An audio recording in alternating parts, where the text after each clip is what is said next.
into the online broadcast network, AFTERBUZZ TV. Over 20 million weekly downloads in over 150 countries, and your #1 source for after-show entertainment.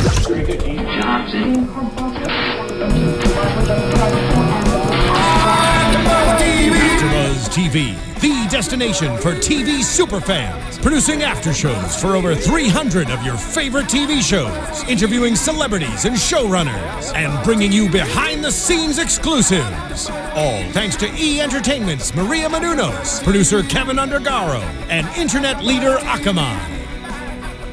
Now, let the buzz begin! Hey there, Saul fans! Welcome back to the Better Call Saul After Show here on AFTERBUZZ TV, talking about Season 1, Episode 7, Bingo. I'm Matt Lieberman. Joining me as always, the panel is all here. Mr. Zach Wilson. Hey guys, thanks for tuning in. Miss Pegah Rad. Hello, hello. Mr. Stephen Lemieux. I'm not actually here. There is no me. No, you are here. You are here. No, I'm allegedly here. Admit that you're guilty. Allegedly? I'm allegedly here. Allegedly. You are illegibly here. And joining us this week, we got a guest host on the panel, Mr. Jared Gilkerson. Welcome, sir. Thanks for having me. Yeah, absolutely. I'm enjoying it already. Yeah. Well, guys, another great episode of this show, and you know, I think I opine about this show every time we start an episode, and I'm sure that someone out there is just like, God, why won't he just get off this show's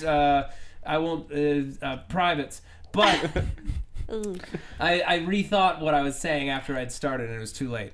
But what I love most about this show, or at least what I love most this week, is that if you went into a network and you pitched this show, if there was no Breaking Bad and you were just trying to pitch this show, it would not, it's unproducible. Yeah. It's unproducible. A dark comedy about a, former criminal lawyer trying to make good, and the dirty cop killer who is ostensibly his best friend, working out of a nail salon. It's like, not even in the heady heydays of the 90s when shows like Ed got greenlit about a lawyer that owns and works in a bowling alley. Even in those times, or Twin Peaks or X-Files, whatever you want to try to pitch, you could not pitch this show and get it made. Hey, Danny DeVito, Arnold Schwarzenegger, twins. Yeah. Movie yeah. with Okay. one of the biggest stars in the entire world, and Arnold Schwarzenegger. Hey. Yeah. So let's jump in. We kind of picked up on the thread of last episode where the cops from Philly came down to the police station to get their book back, and this storyline isn't going away. How did you guys feel? What'd you think? I mean, last week was super intense, so it was really nice to have the Kettlemans come back and kind of take the intensity out and make it really funny again. I enjoyed it. Yeah, they brought a little bit of fun back to the show, because like last week was that weird departure where we found ourselves in Breaking Bad somehow. Yeah, teleported into the old show. Well, Jonathan Banks has said in interviews in the past week that Mike Ehrmantraut is essentially the dark thread that connects Breaking Bad to Better Call Saul, and will be the continuous generator of that signature darkness.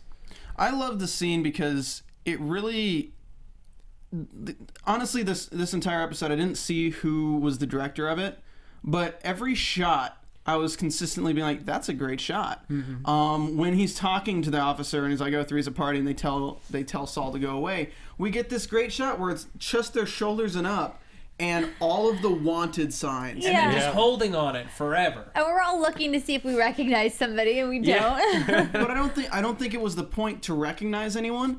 I think it was just interesting that you have all of these wanted signs, maybe 2 placards, and then you have 2 cops underneath who are both guilty. Like, they're both dirty. They belong on that wall. Exactly. So it's kind of a cool... It's just a really interesting shot, because I do not see every other TV show I'm watching, they wouldn't put the 2 people talking for an entire scene as like the 2 smallest things. And I think the reason they did that shot from so far away is their heads were the exact same size as the heads on the wanted wall. Yeah.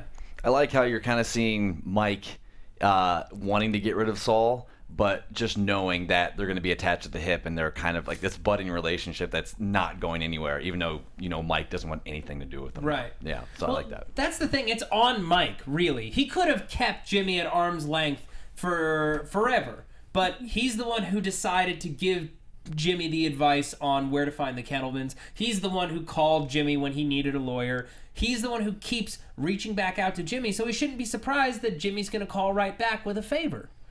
Well, it's also just like, I think it was a sort of like, oh, okay, I can get this guy to do it because technically he owes me a bunch of money he probably doesn't have. Yeah. But we can be all good if he just commits this bizarre not crime for me. Yeah, hey, tell me if you're into this. This is Jimmy calling Mike. What if you were to give me a bunch more money, but it wasn't yours at all? It just wasn't your money. Would you be interested in that? Would that be something I could interest you in?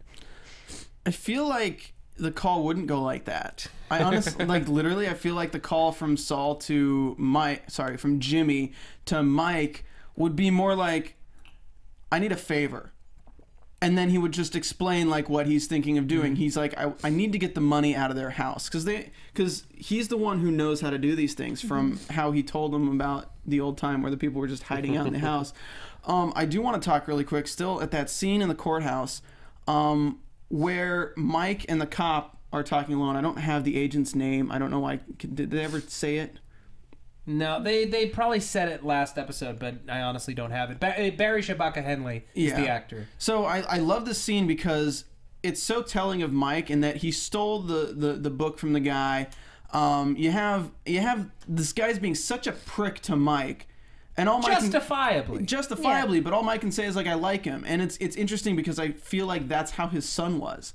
Like, I feel like that detective is exactly how Mike's son was, and that's what led Matt to get killed. Mm-hmm. So when he says that, it's just a cool moment where you see Mike is still with the Force in certain ways, but he's without it in other ways. He won't let Saul be in there because he also has to have the cops watching out for his back too. Yeah, well, right. You're absolutely right, because he even says to his old buddy, Barry Shabaka Henley.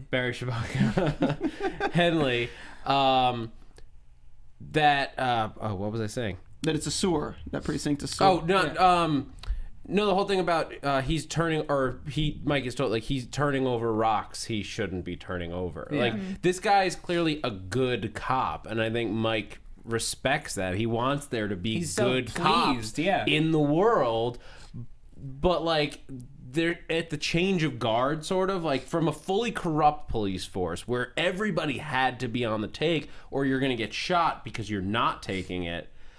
The transition to a clean force is going to have like this little bit of gap. And I think they both acknowledge it in that moment of like, there were bad things that happened. If everybody could just retire without blood, that would be great.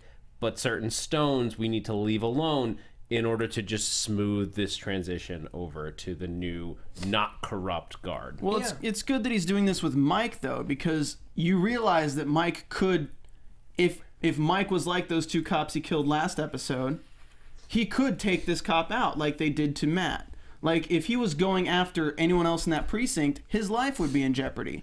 So it's interesting to see that dynamic at play here with the old guard and the new guard, as you said it. Yeah. Mike's not... I just want to go back to that wanted shot. Yeah, it's great because it's just two heads on the wall with everyone else, and just everyone's as guilty as everyone else in that photo or in that shot. And like you're saying, like it's how long that conversation was, but it was like 2 or 3 minutes just with one shot on the screen with them not being the focal point.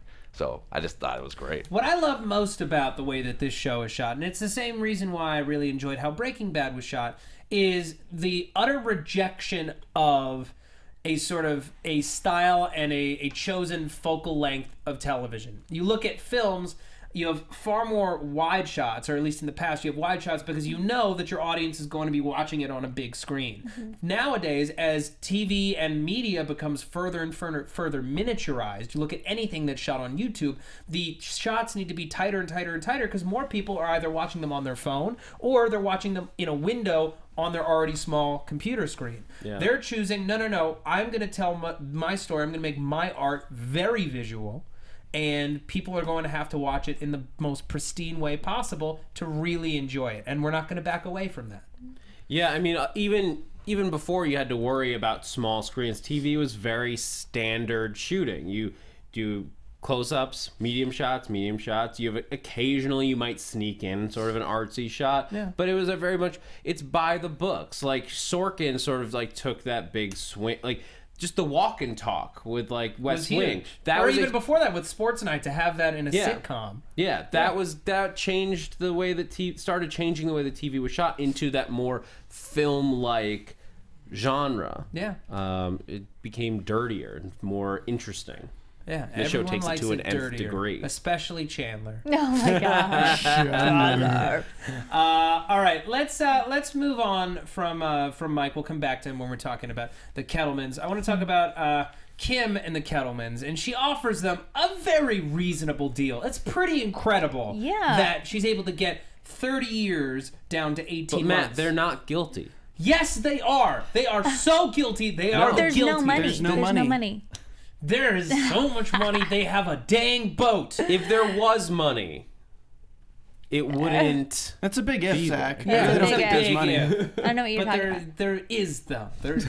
Like that's the thing. I can sense her frustration. And I love watching Ray Seahorn. But in this scene, you can just see her just like she is just dying to say, "No, you are guilty. There is money. I am trying to save you from further embarrassment. You criminal a-holes." Yeah.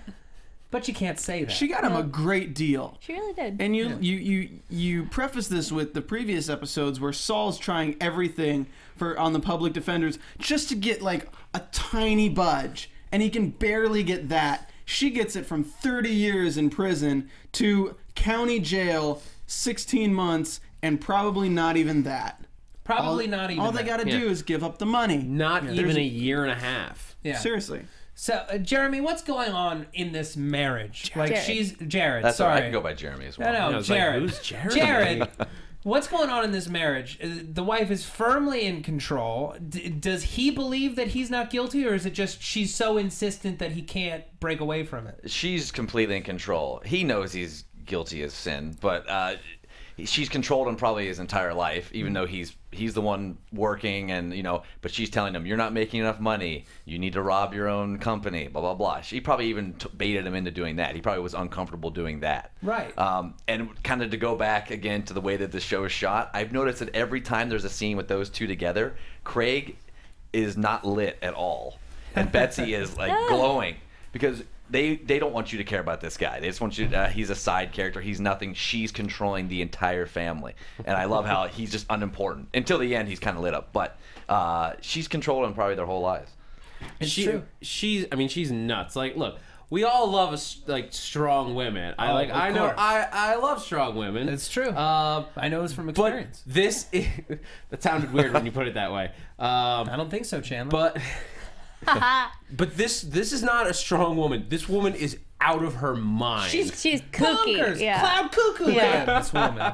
Pegah, why is she so insistent that they're not guilty? Give us insight into women. Okay, look. So she probably has had her way with him for many years.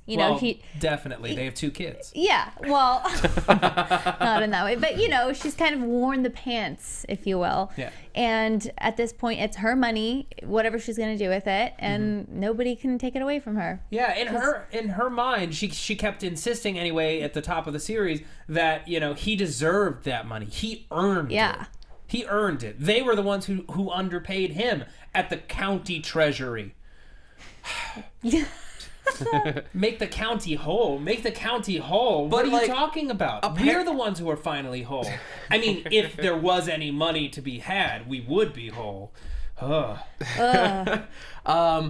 Apparently they were also just really bad at it. Mm-hmm. They sloppy as hell. They didn't embezzle. They should have hired Jimmy McGill from the start, or actually, I guess Jimmy McGill is not. He doesn't do that. I bet Slippin' Jimmy could have figured it out. Slippin' Jimmy sure, and Slippin'. Saul Goodman could have done it. Yeah. Jimmy McGill is trying to do the right thing. Yeah, I mean, there's a lot more to talk about with Jimmy McGill and the good thing. But anyway, maybe it's just because we've seen so many TV examples of this, but it's like, come on, if you're gonna embezzle money, you form a fake dummy corporation that you can write checks to, or you get your car wash going. Yeah, overpay. So then you overpay for certain things by 10 grand every time.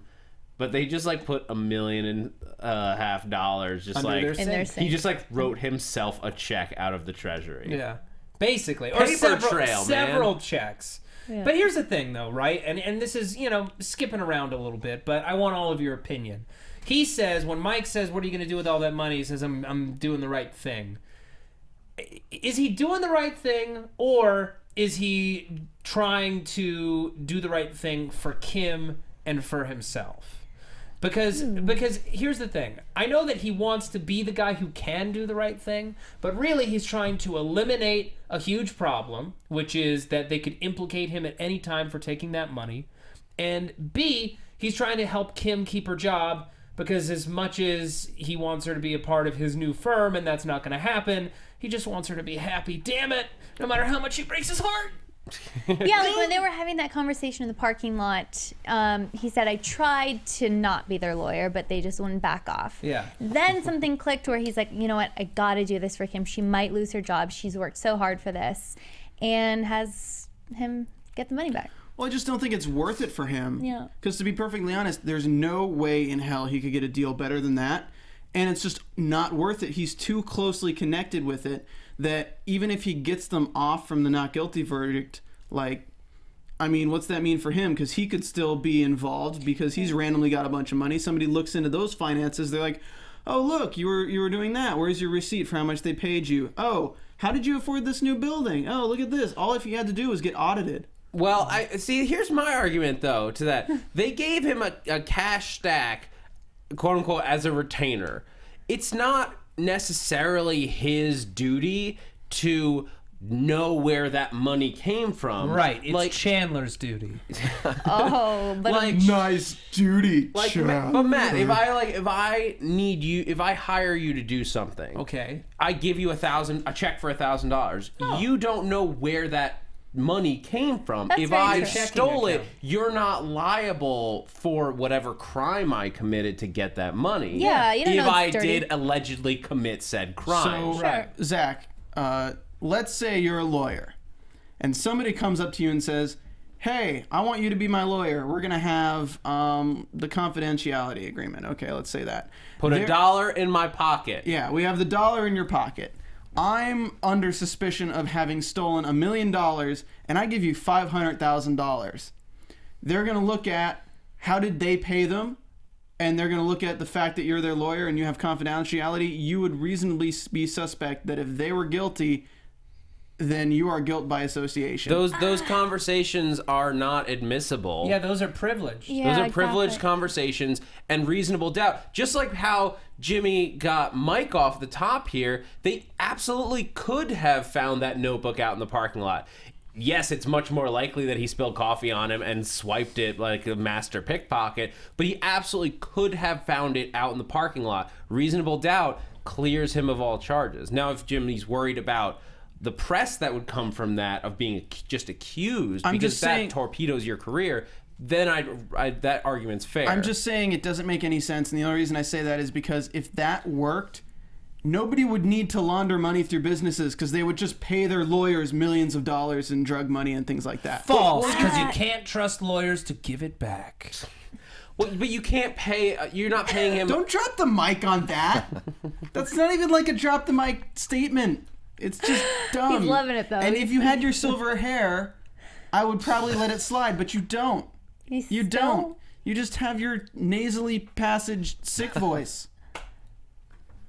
All right, back. I just wanted to put it away. Yeah. No, but there's a God. difference between paying a lawyer $500,000 and paying a lawyer who has this season quoted his hourly rate at $500, a $30,000 retainer. Yeah, that's different. That's a reasonable amount. Yeah. He doesn't know it's blood money. Plus, look at their house. They have a really, regardless of gorgeous. stealing money, they have a so nice house. Why did they need to steal the money then? Like, Serious. Because she and he, they both deserve a better life. They worked so hard, so very hard. We deserve the million. Give us, please. but they didn't take any money, Matt.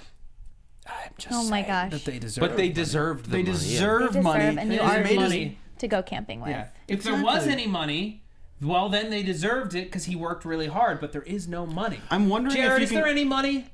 Oh, there's plenty of money. No, I know there's there's no money. I've seen it. But why? I think why we're are you forgetting the going- wild card here is ultimately is Betsy. So I mean, he really likes Kim and loves Kim and wants to do the right thing for her. You know, get her in office, get her this and that. But ultimately, if he even tries to keep the money and fight for them and take business away from Kim, then she's just going to ruin everything. Betsy will ruin everything when that thing goes to court. She will ruin it and she'll take everyone down with her. So she'll take her husband, she'll take Jimmy, she'll take everyone. So he can't trust her. She can't trust this going to court. And then also what you're saying, he has no pull. He can't with the DA. So the whole thing's a wash. So might as well help Kim and. I wouldn't trust anyone named Betsy anyway. To be honest, I love the. You hear that, Betsy Ross? We don't need no flag. I don't think she's around anymore. I love the scene in the diner though when he's like, Betty. I practice elder. You have to say it, Matt, because you apparently have Bob Odenkirk's voice. I practice elder law now. Wow. Okay, you totally sound like him now. That's I pretty do good. not hear it. Holy! Close your eyes and do it. That Okay, time. okay, now do it. I practice elder law now. Come on. No, I What? don't hear it at all. A little bit. Well, it's a the little bit. It's allergies, just it's the allergies. it's the rasp and the allergies. It doesn't work when you're trying to do it. But I love that scene where he goes to the bathroom. Oh yeah, and he's like, hey. To the guys who's peeing, and he's But then that's like he comes out to like a real conversation. People are like, "What's elder life? Does that mean we'd have to be like old?" I think it means Yeah, I could be if old. we were older, then we could. Yeah. No, not at all. But how is he bringing in those old clients? He's hosting fabulous bingo games with fabulous prizes And balloons and a and lights. beautiful The whole Cards set. assistant. with his face Yeah. on the cards. It's hysterical. I wonder if he Jell-O this bought time. like the neon bingo lights and everything like that. Yeah. The balloons. Yeah. Oh man, that super uber close up of the paint pen hitting the paper and like just the bubbling of the paint, it just made me uncomfortable. Made me a little queasy. It's moist. It's too moist. Too moist for comfort. I mean, it's a good. It's like just the stamp of like. You think of like paperwork and laws and judges and all that stuff. The stamp is a very powerful thing in the legal world. It's true. But he's not at that point yet. He's still stamping bingo cards. I just love that we have like two versions of Jimmy now, and like the elder law version looks like Matlock, and then the regular version looks like Saul. Well, not quite. He doesn't have a bright yellow shirt, Yeah. shirt and a red tie. He or hasn't brown bought tie. that from the shop yet. Not yet. He's still wearing a white shirt. Yeah, he's still normal, kind of. All right, before we move on, I just really quickly want to talk about iTunes. I say it every week, and only because it's the truth. The best way to support AfterBuzz TV is to go to iTunes, rate and review the shows that you listen to or that you watch on YouTube. It's quick, it's easy, it doesn't cost you a single solitary dime, and it's the best way for you to help us continue to get wonderful sponsors and guests that keep the lifeblood of this station flowing. Did you know, and I'm sure that you do because you listen to this podcast every week because it's your favorite podcast, that AfterBuzz TV puts out over 100 hours of free after-show content every single week? Over 100? 100. It is the largest array of after-show content anywhere on the web. You can take me to court, and I won't need Jimmy McGill to defend me because I am telling the truth, okay? I trust you. Yeah, so to keep this wonderful ship afloat, your ratings and reviews help us get the sponsors that keep our lights on and our doors open. And it's the best way for you to tell us what you think of the show. You also get a free shout out, a great shout out here on the show. Yeah, Packers Drive 12 says off the charts, 5 Ooh. stars. Awesome podcast. The insights and conversation enriches the show. Love Matt Lieberman, the hardest working man in AfterBuzzin'. Oh, okay. I thought he signed it, Matt Lieberman. No, Okay. he was That would be expressing very his weird. emotions. Fabulous Love by that. Buzz59, Oh, thank 5 you very stars. much. This show and Helix are currently my two favorite shows, and that is largely due to AfterBuzz podcast for those two shows. You guys are interesting, insightful, and downright fun. Keep it coming. Oh, we Ming will. of TV.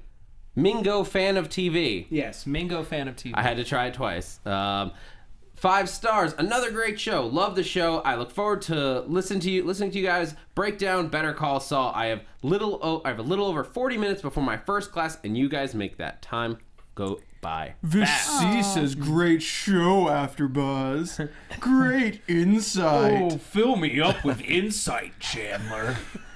We will fill you up with insight. I would like Jared to fill us up with insight about Jimmy's brother Chuck. But wait. Oh, what? I want to thank our AfterBuzz listeners. Oh, please. Because all of their support has been so helpful. And as you were saying, Matt, it helps us get awesome guests on this show. What kinds of guests, Zach? Maybe like in 2 weeks from now, when Michael Mando, aka Nacho, will be joining us in studio here at AfterBuzz TV. You see, Hell yeah. that's a I drop can't the wait. mic moment. Yeah, go ahead, Zach. Oh, You just put it down. You didn't drop it. You gotta He go put it down. like that. Oh, don't fall. I want to yes. shout out some YouTube people really quick. Yeah. I won't read the comments though. Praise Divine Mercy, Corey Hall, Bub Exone, Keith. That's a very original name. Kenny 757, Cool Papa B, John Klein, Chris Surges, Lily Potter, and Sarah F. Gigon. Gotta thank you guys. Everyone's view of last week's episode was they absolutely loved it. yeah. Great. Everyone was super excited to see Mike's story, and everyone's really excited that we're keeping Mike as a character, and they're going to build that relationship with Saul. Yeah. I just want to say, if you do have any questions for Mr. Michael Mando, you should tweet them to us with the hashtag ABTVSaul. And just directly to us. And just just send them directly to us, so we have a bunch of your questions to ask him when he's in the studio in 2 weeks. Preferably Saul questions, but if you want to sneak an Orphan Black question in there, I'll allow it. I'm a big fan. I want to talk to him about it. Anyway, Jared, Yeah. I would like your opinion on what's going on with Jimmy's brother Chuck. He is now testing himself with his fake electromagnetic allergies. He is testing himself and trying to get a resistance going. Yeah, you can finally go outside for 120 seconds. That's I mean, huge. A round of applause for Some people can't Go do that. Chuck. Yeah. It was a big win for him. He's my favorite side character in the show, Michael McKean. Like, just Unbelievable. every time he's in a scene, it just boosts the whole show, in my opinion. And I think everyone else can share that. Everyone loves him, I think, right? Yeah. So he went outside for 120 seconds, ran back in. He's finally getting the courage to maybe go back to work, which I think Jimmy is a little uneasy about. But he's also excited that his brother is finally becoming a person again. And so that's going to there's going to be some major crossroads there. And I'm hoping as they develop Chuck further, I'm hoping there's a few more flashbacks from him and Jimmy's relationship when they were younger, bailing him out of jail. I just want to see they kind of furthered the Kettlemans in this episode. I want to see more further development of Chuck, because I just want to see how he kind of fell off the rails. And now he's starting to, he might go back to work. It's just, I think that character has a lot of depth, and they haven't even scratched the surface. Yeah. Yeah, I think it comes down to, like, after the incident a week ago, or whatever couple days ago it was within the show, he now feel like when you get attacked by some police in your own home, because of your condition, I think that's probably a wake-up call. And because of the fact that it is psychological, just being motivated to do it will mean that going outside he will feel less pain. So, like, yes, he still has that sense of, like, when I go outside it will hurt, but since he believes, okay, I can slowly get better with it, he will slowly get better. Yeah. I think that Jimmy's trepidation here is less to do with the state of the money at HHM, and more about he's worried about Chuck, because if Chuck is able to conquer this thing while still believing in it and never ever doubting that it's the truth, there's always a chance that it could come back or flame out spectacularly at some point. Yeah. So he leaves all these files there for him to look through and give him something to do for the next few days. Keep him busy. Yeah. Well, yeah, and also to make it look like he's more successful than he is. Well, definitely. Yeah. But then it's also because you see the comparison between that's all of his cases. So many of his cases, and that's like 6 boxes, and we're like, wow, that's a lot of files. And then he gets the case for one case from And HHM. it's like 20 boxes. And it's like 30 boxes for one case. So what he kind of thought was impressive to leave in front of his brother, it's like, this is all for one case at this larger firm. So it's kind of interesting there. I was going to say something. Was I the only one who thought for a split second, like, uh-oh, he's going to be dead in his bed or something like that? I thought that for a second. I thought as well. Totally. Yeah. Like, You if can't do that yet. Like, you thought I we were going know, to find but- Chuck dead? Yeah, I Yeah. thought it would have been too soon, but I thought for a second, I think they kind of teased it. Like, I think that maybe that goes through Jimmy's head occasionally. Like, I'm going to come home one day and there's something's going to be terribly wrong. Well, yeah, because like he never goes outside, so that's the last thing we expected him to be is outside. Or just not available. Yeah. He's always available. That's where he is. He lives there. But yeah, I'm really excited to see where things go with Chuck. The fact that he's motivated to conquer his illness opens up a lot of story possibilities for him that we didn't already have. We also get to see, as Jimmy's going over these Kettleman documents, how woefully unprepared he is to handle the paperwork and legalese side of law. When it doesn't involve actively hunting for something, convincing someone of something, he's helpless. He's a babe in the woods when he's like looking up tort reform, when he's looking up torts and trying to figure out some way to legally explain that the Kettlemans are innocent. It's impossible, which is why he's moved to bring Mike in and get this money out. And I love this sequence. Even before that, when we're still in Jimmy's office, the shot of him from above, and you can kind of see the crosshatch of the ceiling in the shot up in the corner, and you feel like he's just in a cage. He's caged in, and he knows that nothing is going to go right. So he hires Mike. Mike sprays some luminol on, I guess, some fake money. It was a stack of the real money. But he had the real money in his shoebox when Mike came back. I think he had 2 stacks, though. No? Yeah. He had a stack and a half, and a stack and a half is what he put. All right, well. And I love how with Mike, it could have been something else. Like they put it on a toy car. Right. And it's just like so playful of it to just mosey on into the house. And it's like, oh, here's a stack of money on. Well, they wanted him to think that it was the kids who found it and were playing with it. So that was the plan. Oh, yeah. You guys tell me if I'm crazy. I was not a fan of this scene. I was a fan. I liked the scene. I thought it was great. I thought it took too long. Because usually with a scene like this, you want to be guessing at what's happening and that thing every step of the way, but it took long enough that we had kind of figured out what had happened, and I was just literally waiting for it to happen. And maybe it was just 60 seconds too long. It kind of stretched plausibility a bit, because I think, you know, even though they do consider themselves to be innocent, anyone who steals that amount of money has got to be a little paranoid, especially when money turns up where it's not supposed to be. The fact that he's able to sneak in and out of their house so quietly that they don't even notice is huge. Well, I think they were trying to make the Kettlemans kind of look like a joke. I mean, they're petty thieves. They don't know what they're doing. So, and Mike's schooled in this whole thing. So they're kind of, it was kind of tongue in cheek. They were just trying to make it look so easy for Mike. So the funk soundtrack, he's just chilling out, eating apples, listening to a baseball game. Like this is a walk in the park. So I understand them extending the scene, just kind of making it look like Mike is bored with this. Like I want to be done with it. If you're supposed to feel Mike's boredom, then they did their job. Of course. I think it is supposed to be somewhat routine for Mike. It's easy for him. This is mechanical almost. I thought the length was good. You're right. It went on for a ways, but Breaking Bad and Saul both have use the device of just letting things play out in real time, like making us wait outside for the Kettlemans to go to sleep, watching Mike sit there bored, just waiting and waiting, because that's how crime goes about. You notice as well with between Mike and Saul, they use a lot of warmth with Saul, and they have like the blue sky in the background, but then the greens, and like they bring out the browns and the reds, and then with Mike, it's a lot of darks and colds and like blues.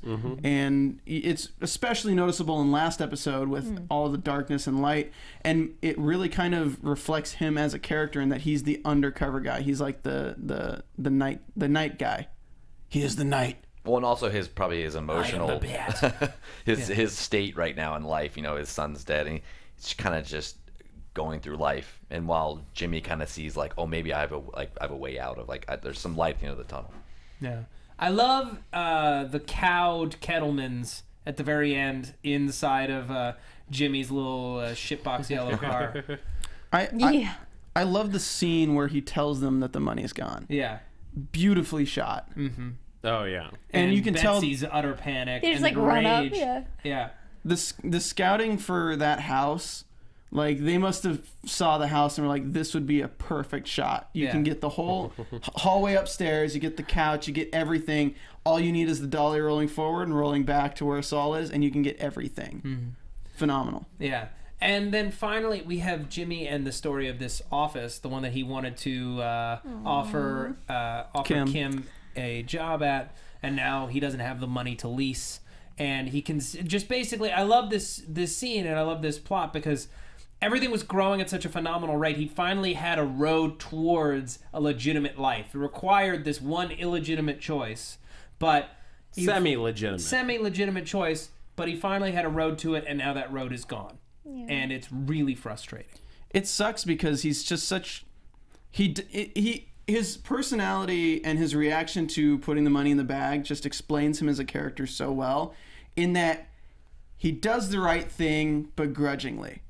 In that he gives the money back to the thing so they can get the deal with Kim, even though he knows that Kim has another 10 years now. Her 2-year plan is ruined by them losing the Kettlemans because what's his face? Hamlin's an asshole. You don't think that getting them back might fix it? Huh? You don't think that getting the Kettlemans No. back... What I'm saying is Saul knows that getting them back is the only way they can potentially fix that situation. Right. But he also knows that if he doesn't fix the situation, her 2-year becomes 10 years, and he has a potential to actually take her for his law firm. But he doesn't want to do that to her. Yeah. Yeah, I mean, that scene where he breaks down, because you know he's not going to be able to take the office at this point. He doesn't have any money, but he probably says, like, I need to take one more look at it before I decide, just so he can, like, walk through and sort of look at his dreams one more time before he closes the door on them. But that moment where he breaks down and, like, kicks the door shut, what I'm thinking...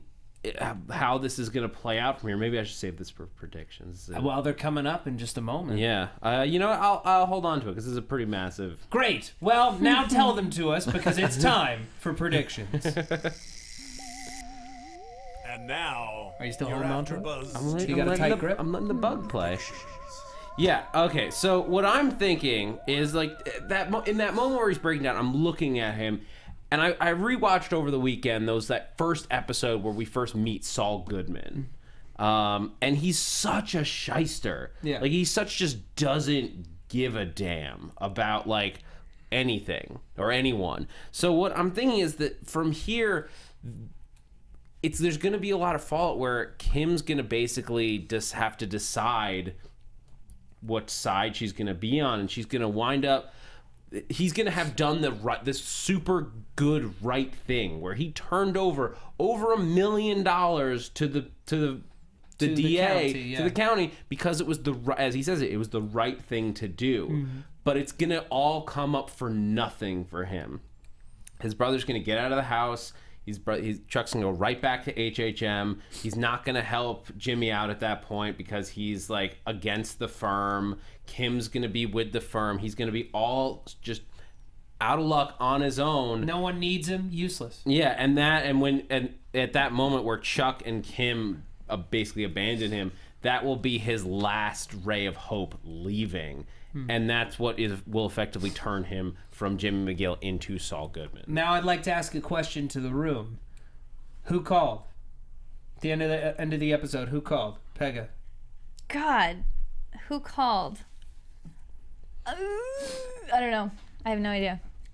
I think it's just another client. I think it's another person just calling for it wasn't. Yeah, it wasn't meant to be one of those things where, oh my God, who's on the other end of the phone? I think it's just one of those things where this happened, he dealt with this case, this is how it worked out, back to the drawing board. Yeah. You start back, you take another client, and you keep moving forward. Yeah.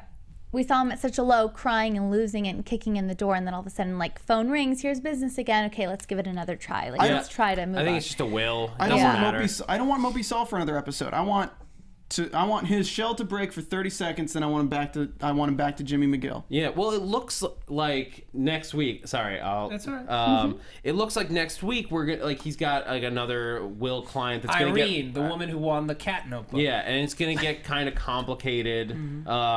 I think that, like, again, like, next week he's gonna wind up trying to do the right thing there, and he's gonna come up against some big force.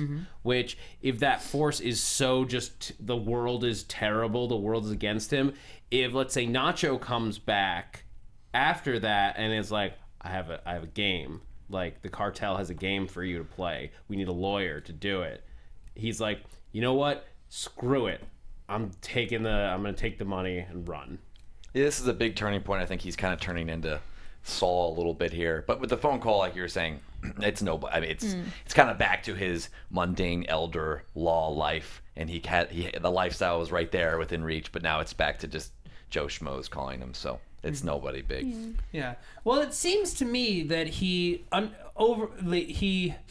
discovers this scam that I think a life insurance company has been perpetrating on a lot of old people, a lot of potential clients, where they're frequently overcharging them. It gets him and Chuck working together, which is exciting. And it's a chance for him to do something good, but also make a name for himself. I think what it is it's not going to be illegal at all. I think what happens is it's a scam, but it's not illegal. Even though they're shredding all their documents. Yeah, even though they're shredding all their documents, even though to the naked eye it looks like a terrible thing, I think it's completely legal in the eyes of the law, and Saul might have to break a few laws to take them down. If it's even worth that. Yeah. All right, folks, unfortunately that is our time, but I want to thank you for joining us, and please come back next week and in 2 weeks when the fantastic Michael Mando will be joining us in the studio. Zach, where can the people find you? You guys can follow me on Twitter at @ZachWilson, ThatZachWilson. Bunch of other shows here at AfterBuzz. Agents of S.H.I.E.L.D. tomorrow. Grimm comes back. We'll be reviewing on Sunday. Tune in, guys. Pekah? You can find me on Twitter and Instagram at Pegah Rad. Also House of Cards tonight at 11 p.m. And on Tuesdays, the following after show and forever. You guys can find me here Mondays doing the Helix after show on AfterBuzz TV, as well as Better Call Saul on Twitter at Stephen Lemieux. Go ahead, take a moment, hit that thumbs up button on the YouTube video. It helps us out a lot. Leave a comment, ask a question. I read through the comments and try to give shout outs when I can. And go ahead and check out popcorntalk.com or youtube.com/popcorntalknetwork. We got a lot of new shows. I've basically taken over head production on that, so developing a lot of new shows on that. Congratulations. And we just started a new show called Inside the Documentary. We're going to start one which is basically comparing video game movies. And the question is, do games make good movies? We'll be starting that one the next week or two. So fantastic. Check it out. And Jared? iZombie after show starting tomorrow on Tuesday. At night, Tuesday night, I think it's at 11, or I'm not sure if it's live. But and then also on Twitter at Gilgerson Radio. Okay. And you can find me on Twitter at Matt Lieberman. That's MattLieberman. You can also find me here doing the... Oh, well, no. This is going to be my only show after tonight. You can find me at SourceFed and SourceFed Nerd on YouTube, youtube.com/c/Matt Lieberman. Thank you so much. See you next week. Good night. From executive producers Maria Menounos, Kevin Undergaro, Phil Svitek, and the entire AfterBuzz TV staff, we would like to thank you for listening to the AfterBuzz TV network. To watch or listen to other after shows and post comments or questions, be sure to visit AfterBuzzTV.com. I'm Sir Richard Wentworth, and this has been a presentation of AfterBuzz TV. Better call you later. The views expressed herein are those of the hosts only and do not necessarily reflect the views of AfterBuzz TV or its owners or principals.